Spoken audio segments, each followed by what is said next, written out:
How digital rupee will be different from crypto currency. किस तरीके से आने वाला अपना जो डिजिटल इंडियन रुपी है वो क्रिप्टो करेंसी से कैसे अलग है। तो आज के इस वीडियो में हम इसी पर चर्चा करेंगे, कुछ ऐसे फैक्टर्स को कवर अप करेंगे जो हमको बताएंगे कि हाँ भाई ये क्रिप्टो करेंसी से अलग है अपना जो आने वाला डिजिटल रुपी है। तो hello guys, myself Fazal Sharafuddin, you watching our YouTube channel all types of Gyan, जहां हम हर कैटेगरी से रिलेटेड वीडियो पोस्ट करते रहते हैं जो आपके लिए अकॉर्डिंग टू मी के हेल्पफुल रहती होंगी। तो वीडियो को आगे स्टार्ट करते हैं विदाउट वेस्टिंग एनी टाइम। अब बात करते हैं डिजिटल करेंसी और डिजिटल रुपी के बारे में। अब देखो, डिजिटल करेंसी वो करेंसी होती है जिसको हम इलेक्ट्रॉनिक फॉर्म में यूज करते हैं, यानी कि इलेक्ट्रॉनिक मनी होता है डिजिटल करेंसी, जिसको हम यूज करते हैं as a contactless transaction. अभी अगर हमारे पास जेब में 20 रुपए हैं तो मैं उसको जाकर फिजिकली शॉप से कोई भी चीज़ खरीद सकता हूँ, वहाँ पर मेरे सामने एक पर्सन होगा जिसको मैं पैसे दूंगा। पर इन डिजिटल वाले केस में ये नहीं रहेगा, वहाँ पर मैं इंटरनेट की मदद से पैसे भेज सकता हूँ, वहाँ पर कॉन्टैक्ट लेस हो जाएगा कि हम दो बंदे नहीं होंगे बीच में, जिस वजह से मैं इसको कॉन्टैक्ट लेस ट्रांजेक्शन क्रिएट कर सकता हूँ डिजिटल मनी के द्वारा। होप कि आपको समझ में आ गया होगा। रिसेंटली अभी हमारे फाइनेंस मिनिस्टर निर्मला सीतारमण ने एक अनाउंसमेंट किया था कि आरबीआई जल्द ही अपना डिजिटल करेंसी ला सकता है, और जो सीबीडीसी है, central bank of digital currency, वो इस पर काम कर रहा है, जिसको 2023 तक हम रोल आउट कर सकते हैं, यानी कि डिजिटल करेंसी डिजिटल रुपी को रोल आउट कर सकते हैं इन 2023। निर्मला सीतारमण जी ने अपने बजट स्पीच में ये भी कहा कि जो डिजिटल करेंसी है वो हमारे इंडिया की जो इकोनॉमी है उसको बूस्ट देगी और काफ़ी ज़्यादा एफिशिएंसी क्रिएट करेगी, ट्रांसपेरेंसी क्रिएट करेगी और एक cheaper currency management system create करेगी जो हमारे इंडिया की इकोनॉमी और काफ़ी ज़्यादा इंडिया के लिए बहुत अच्छा रहेगा इन फ्यूचर। बहुत सारे लोग कंफ्यूज थे कि क्रिप्टो करेंसी और डिजिटल रुपी के बीच में क्या डिफरेंस है, क्या ये दोनों चीज़ें सेम है या ये दोनों अलग अलग हैं, अगर अलग अलग हैं तो कैसे अलग अलग हैं, अगर सेम है तो क्या सिमिलैरिटीज़ हैं इन दोनों के बीच में। तो अब यहाँ से हम उन फैक्टर्स को कवर अप करना स्टार्ट करते हैं वन बाय वन। तो ये जो डिजिटल रुपी है वो डिजिटल वर्जन है अपने फिजिकल कैश का। अभी तक हम फिजिकल कैश यूज़ करते थे कोई भी चीज़ लेन देने के लिए, बट अभी हमारा जो फिजिकल कैश है वो अपडेट हो गया डिजिटल कैश में। तो ये चीज़ तो आपको ईजिली समझ में आ रही होगी।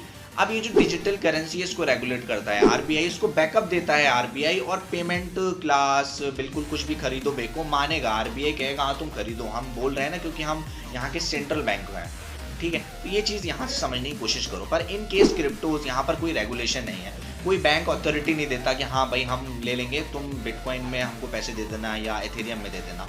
ज़्यादातर ऐसा नहीं होता। छोटे मोटे कंट्रीज़ हैं जो अभी इसको लीगल बोले हैं, बट मैक्सिमम कंट्रीज़ अभी इसको अडॉप्शन नहीं दिए हैं। तो यहाँ पर पहला डिफरेंस ये है कि इसके पीछे कोई बैकअप नहीं है, इसके पीछे कोई रेगुलेशन नहीं है, पर यहाँ पर आपको रेगुलेशन बैकअप दोनों मिलते हैं। दूसरा सबसे मेजर डिफरेंस इन दोनों में ये है इनका इंट्रिंसिक वैल्यू। अगर आप सबसे पहले क्रिप्टोज में जाओ तो यहाँ पर वोलेटाइल बहुत ज़्यादा है, यहाँ पर किसी की भी कॉइन या किसी भी करेंसी की वैल्यू एकदम से 0, एकदम से 10, एकदम से 10, एकदम से 100 और थाउजेंड्स में चली जा सकती है। पर in case are digital currencies यहाँ पर ऐसा नहीं होता। अगर आपके पास 1 रुपया आपके पास फिजिकल फॉर्म में है तो वही डिजिटल फॉर्म में आपके 1 रुपये की वैल्यू 1 रुपये ही होगी, ना कि आपके पास जो 1 रुपया है उसकी वैल्यू 2 रुपये हो जाएगी, ना 50 पैसे हो जाएगी। तो ये जो इंट्रिंसिक वैल्यू का भी एक मेजर डिफरेंस है इन दोनों के बीच कि यहाँ पर वोलेटिलिटी इतनी ज़्यादा है कि आपके पास की जो फिजिकल कैश था 2 रुपये का वो 200 भी हो सकता है और 2 रुपये से 0 भी हो सकता है। तो ये दूसरा मेजर डिफरेंस है इन दोनों के बीच में। अब तीसरा सबसे मेन डिफरेंस है इन दोनों के बीच में सेंट्रलाइजेशन और डिसेंट्रलाइजेशन। अब ये सेंट्रलाइजेशन तो समझने की कोशिश करो। मैं समझ रहा हूँ बहुत सारे ऐसे टर्म्स हैं जो आपको समझ में नहीं आ रहे होंगे, बट मेरा यकीन मानो ये सारे टर्म्स एग्जिस्ट करते हैं हमारे बीच में। अभी जो सेंट्रलाइजेशन है यहाँ पर लिमिटेशंस होते हैं कि आप इतना ट्रांजैक्शंस कर सकते हो, इतना डिजिटल रुपी रख सकते हो, इतना डिजिटल रुपी सेंड कर सकते हो, इससे ज़्यादा चार्जेस लगेंगे, इससे ज़्यादा ये रहेगा। तो सारे लिमिटेशंस सेंट्रलाइजेशंस में रहेंगे। अगर हम डिसेंट्रलाइजेशंस की बात करें तो यहाँ पर आपके पास कोई लिमिट नहीं होती, आप कुछ भी कर सकते हो, कितना भी पैसा किसी को भेज सकते हो ब्लॉकचेन की मदद से।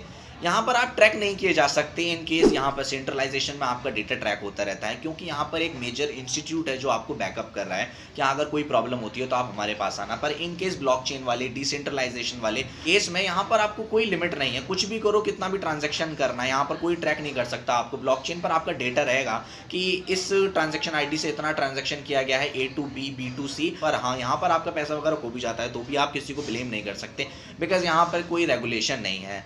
होप कि आपको मैं समझा पा रहा हूँ, बिकॉज काफ़ी ज़्यादा टेक्निकल चीज़ें हैं इस वीडियो में जो आपको मैं एक वीडियो में नहीं समझा सकता। किसी और सेपरेट वीडियो में इन सब चीज़ों को कवर अप कर लेंगे, तो वीडियो के मतलब कमेंट सेक्शन में ज़रूर बताते चलना। तो तीसरा जो मेजर डिफरेंस था सेंट्रलाइजेशन और डिसेंट्रलाइजेशन का, यहाँ पर आप कुछ लिमिटेशंस रहते हैं, यहाँ पर लिमिटेशंस नहीं रहते, क्योंकि यहाँ पर ब्लॉकचेन की मदद से सब कुछ होता है। तो ब्लॉकचेन एक तरीके से ट्रैक नहीं किए जा सकते। बस हाँ, ये पता पड़ जाएगा कि इस आईडी से इतना ये सब किया गया है, बट हाँ नेम पर्सन का नाम वगैरह नहीं बताते। प्रोसीड करते हैं अपने चौथे मेजर डिफरेंस की तरफ। चौथा मेजर रीजंस आता है यहाँ पर, ये डिफरेंस आता है यहाँ पर लीगैलिटी का। अब देखो, डिजिटल करेंसी में जो भी कोई कंट्री इसको इशू करती है वो बोलती है कि हाँ ये पूरी तरीके से लीगल है, हमारी कंट्री में आप कुछ भी कर सकते हो, इसके साथ ले दो, किसी को भी कुछ भी करो, सर्विसेज एक्सचेंज करो, बाय एंड सेल करो। बट यहाँ पर इन केस क्रिप्टो करेंसी, यहाँ पर लीगैलिटी नहीं है। कंट्री, कोई भी कंट्री इसको लीगल भी नहीं बोल रहा है और ना ही लीगल बोल रहा है। तो बहुत सारे डाउट्स हैं इस वाले फैक्टर को लेकर। तो यहाँ पर जो हम जैसे लोग भी हैं वो भी काफ़ी ज़्यादा कंफ्यूज्ड हैं कि हाँ भाई लीगल है और इलीगल है। अभी इंडिया में भी ना लीगल है और ना इलीगल है। गवर्नमेंट ऑफिशियली नहीं बोल रही कि लीगल करार दिए हैं, बट हाँ उन्होंने 30% टैक्स को अप्रूवल दे दिया है कि हाँ 20 to 30% short term long term है। अभी उसको भी डिफ्रेंशिएट करेंगे किसी और वीडियो में। हाँ टैक्स लगा दिया है, बट बोला नहीं है कि लीगल है इलीगल है। तो यहाँ पर भी एक दो मेजर काफ़ी बड़े फैक्टर्स हैं। लास्ट डिफरेंस को कवर अप करते हैं, मेकिंग प्रॉफिट। अब ये जो सेंट्रलाइजेशन वाला जो फैक्टर है या डिजिटल रुपी वाला फैक्टर है, इसमें एक फ्लेक्सिबिलिटी होती है कि हाँ यहाँ पर जो हम हैं, हम अपने डिजिटल करेंसी से सर्विसेज को खरीदने और बेचने के लिए उसको अपने पास रखेंगे। पर in case decentralization cryptocurrency, इसमें यहाँ पर ऐसा नहीं होता। लोग बाग पैसे यहाँ लगाते हैं और उस करेंसी को अपने पास इसलिए रखते हैं कि वो प्रॉफिट मेक कर सकें, पैसा बना सकें पैसे से।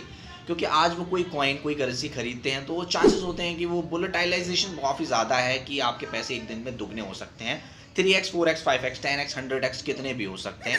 पैसा ही पैसा होगा। यहाँ पर अनलिमिटेशंस भी बहुत ज़्यादा हैं। इस वजह से लोग डिजिटल करेंसीज को अपने पास सर्विसेज को एक्सचेंज करने के लिए रखते हैं और यहाँ पर प्रॉफिट मेक करने के लिए। होप कि आपको अच्छे से समझ में आ गया होगा कि क्या मेजर डिफरेंसेस हैं डिजिटल करेंसी और क्रिप्टो करेंसीज के बीच में। अभी आपको कोई भी डाउट हो तो प्लीज़ कमेंट सेक्शन में ज़रूर बताना, उसको एक सेपरेट वीडियो में कवर अप कर लेंगे। और आज के इस वीडियो में जो भी आपको समझ में आया, जो भी अच्छा लगा, प्लीज़ कमेंट सेक्शन में बताना। तो आज के वीडियो में सिर्फ इतना ही, मिलेंगे किसी और नेक्स्ट वीडियो में। तो जब तक के लिए बाय।